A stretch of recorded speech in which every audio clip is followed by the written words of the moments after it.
So a big talking point this time of year with the NFL draft coming up, and as well as on the eve of free agency, is compensatory picks. Oh, gotta get those compensatory picks, my precious. Now, some teams have worked the formula to a T. You look at the Ravens, you look at the Patriots. They're always towards the top of the heap in number of compensatory picks after every single year. So here's what it is. You get a maximum of 4 per team, and there are picks at the end of the 3rd round and 7th round. Now, essentially what it is, it's a netting off of free agents lost versus free agents gained. So teams that generally don't sign a lot of free agents are going to have be replete and rich in compensatory picks. Teams that do oversign free agents, generally not so much, right? But also, cut players don't count towards the equation, so that's why you got to play the game. That's why, because if you sign a player who was cut, they don't count either. Yeah, so now the compensatory pick formula from the NFL, it's proprietary, but a lot of sites over the cap, Spot Rec, they do have a general idea of what is going to be going on with compensatory picks. And the Vikings, I mean, they got an extra 3rd rounder and 2 7ths this year, which is great.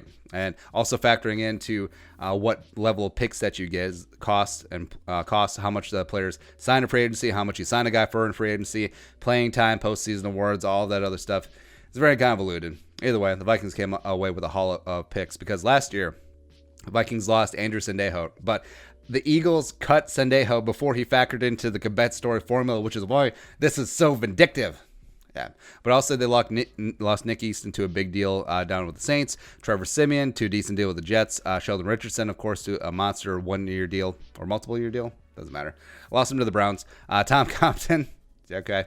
Latavius Murray signed for a decent chunk down in New Orleans, as well as Aldrick Robinson signed with the Panthers. Now, they did re-sign Shamar Stephen, Josh Klein, Dakota Dozier, as well as Sean Mannion, and somehow all of that just coming together did equal out to an extra 3rd rounder and 2 7ths. So, yeah, it's great. But this year, given the Vikings cap situation, given what's going to be out there in free agency as well, I think the Vikings may be set up for potentially one of the best compensatory draft hauls in NFL history next year in 2021. Because here's who they may lose.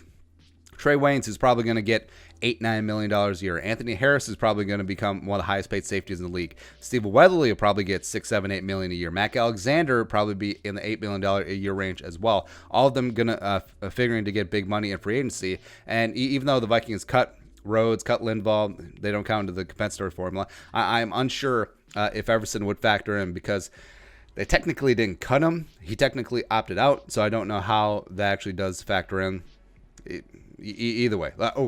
But if he doesn't factor in, if they re-sign him, he doesn't factor into that formula either. Same thing with Linval or Rhodes. If they bring back either of them at the lower number, doesn't impact the formula one way or the other. So I'd be kind of excited. I'd be kind of excited what the Vikings compensatory pick haul is going to be, mainly because I don't see the Vikings just going nuts in free agency. And I would love to see it. I mean, the Vikings freed up cap space for some reason. It's fine. But even if they're just re-signing their own guys, I'm okay with that. But I don't see them going out. As much as I would love to see it, I don't see them signing a Joe Thuney. I don't see them signing Jason Peters or Andrew Whitworth or just throwing big money somewhere else. So in all likelihood, the Vikings are going to lose significant players to big contracts and not bring in, and will bring in next to no one. Maybe a couple of 2nd or 3rd wave free agents, and that's about it. So that equals out. Vikings are going to get monster compensation in compensatory picks next year. I wouldn't be shocked if it's like a 3rd, a 4th, a 6th, and a 7th. Yeah. 3, 4, 5, 3, 4, 6, 7. Just 4 picks like that. Ooh, or maybe 2/3, a 4th, and a 5th. Ooh, baby, you got Stu going there. And also, this segues into 2021 free agency. If and when Kirk Cousins leaves, go to San Francisco, $40 million a year.